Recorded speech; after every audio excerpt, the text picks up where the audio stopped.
જય જય શ્રી કૃષ્ણ. તમારું બાળક કયા ધોરણમાં અભ્યાસ કરે છે? બાલવાટિકામાં. આજે એમનું રિઝલ્ટ આવેલું છે તો તમને કેવી ખુશી છે? બહુ જ ખુશી થઈ છે. એનો બીજો નંબર આવ્યો છે એટલા માટે. કેટલા ટકા આવેલા છે? 96.80.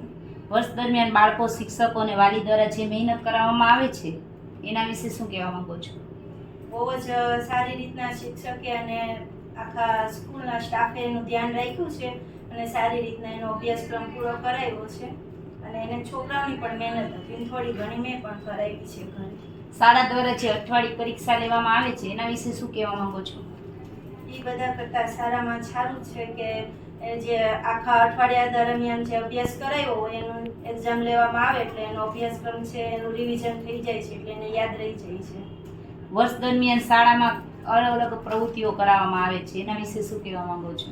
એ પણ સારું છે, બધામાં આગળ વધે છે, બધામાં સારી રીતના મહેનત કરે છે. વાલીઓને શું કહેવા માંગશો તમે? બીજા વાલીને સંદેશો આપવો છે તો તમે શું કહેવા માંગશો? કે આ એરિયાની બેસ્ટ સ્કૂલ છે, જેમ બને એમાં આ સ્કૂલમાં એડમિશન કરાવવા માટે મહેનત કરજો. પછી આપણી શાળામાં સંસ્કારની સાથે જતન કરવામાં આવે છે તે બાબતે શું કહેવા માંગશો?